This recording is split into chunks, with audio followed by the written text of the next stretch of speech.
read verses 6 to 21 and then drop down to verse 26. Judges chapter 16.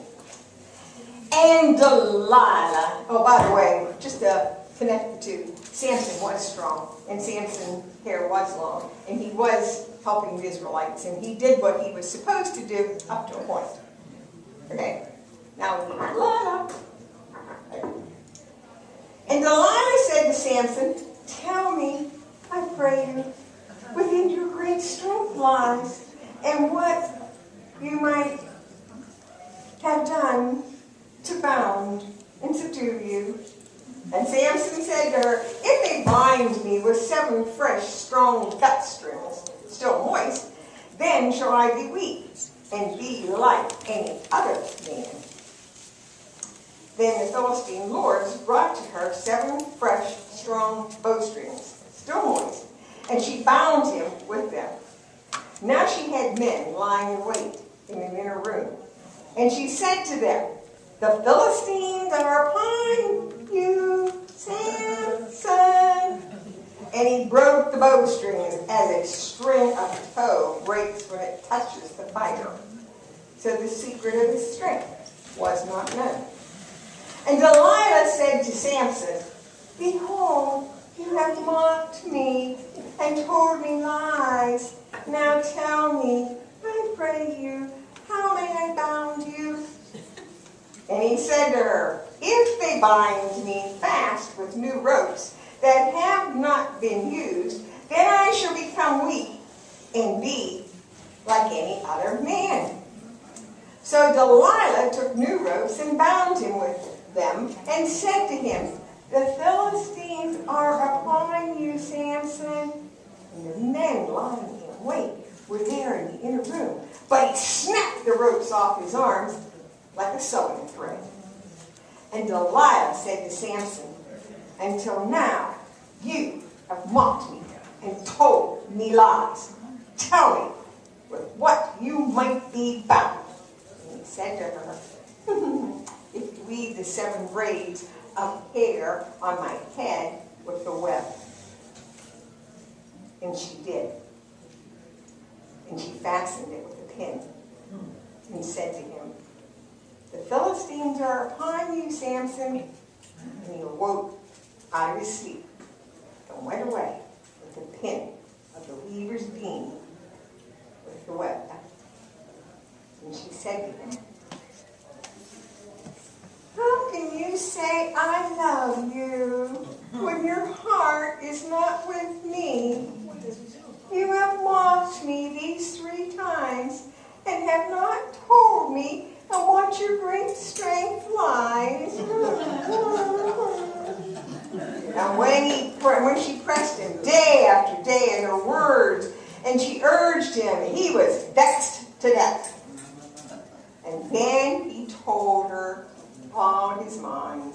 We tempted. Bull. Bad choice. A razor has never come upon my head, for I have been a Nazarite to God from my birth.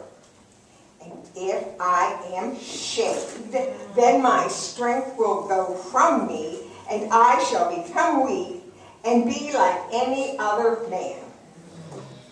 And when Delilah saw that he had told her all his mind, she went and called for the Philistines, saying, come this once, for he's told me all he knows.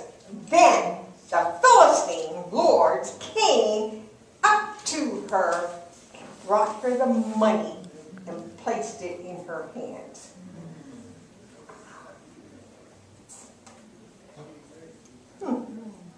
And she made Samson sleep upon her knees, and she called a man and caused him to shave off the 7 braids of his head.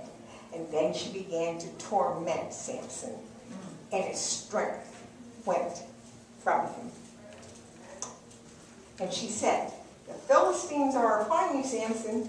And he awoke out of his sleep and said, I will go out as I have done time after time to shake myself free.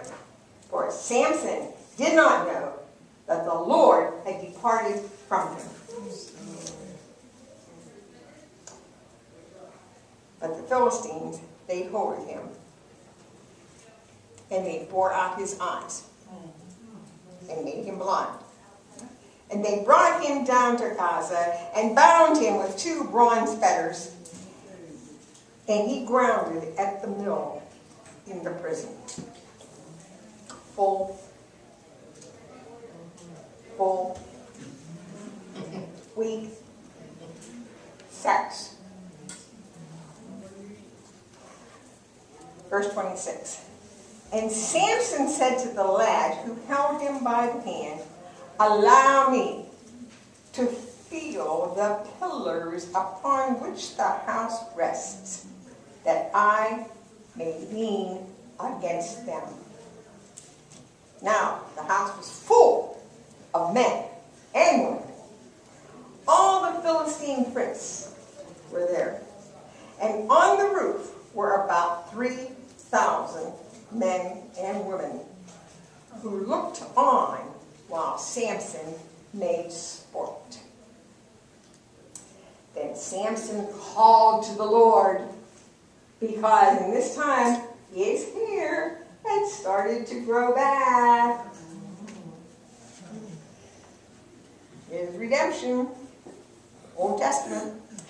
And then Samson called to the Lord and said, "Oh Lord God, remember me, I pray you, and strengthen me, I pray you, only this once. Oh God, let me have my vengeance upon the Philistine for both my eyes."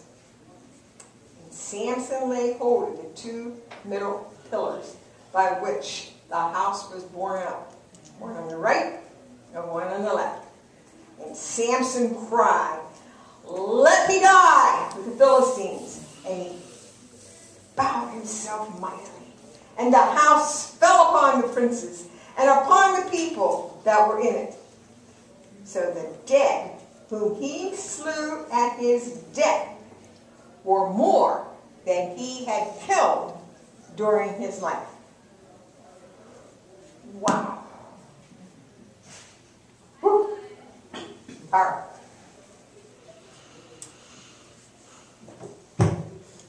Delilah, the woman who caused Samson to fall. Oh, don't forget Delilah. Don't follow her. The biblical text gives us a clear picture of Delilah. She was a calculating woman who was very aware of her sexuality. And she knew exactly how to use it to get what she wanted to have. Samson fell in love with her. But she used him to get what she wanted.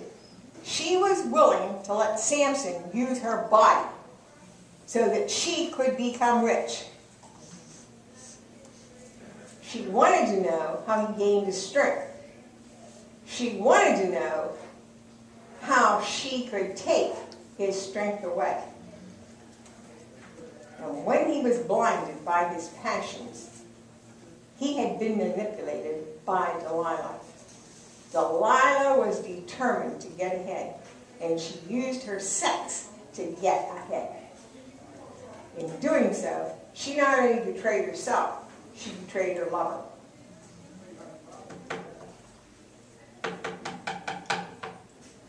Sex is a gift from God. It binds a marriage. And when it's given outside of marriage in a calculated way, he or she is the victim of the sexual partner. If someone hounds us to do something which we know is wrong, we should get away from that person quickly. And it doesn't just have to be sex. Someone is after you and hounds you. Do it, do it, do it. Give me, give me, give me. Don't let him hound you. You get away. Don't let her hound you. You get away from that person quickly. The story warns us that we lose God's empowerment if we step out of fellowship with God, as Samson did. Delilah reminds us that fleshly weakness can topple a powerful person. How many times have you listened to the news where you've seen a very powerful evangelist or preacher lose because of sex?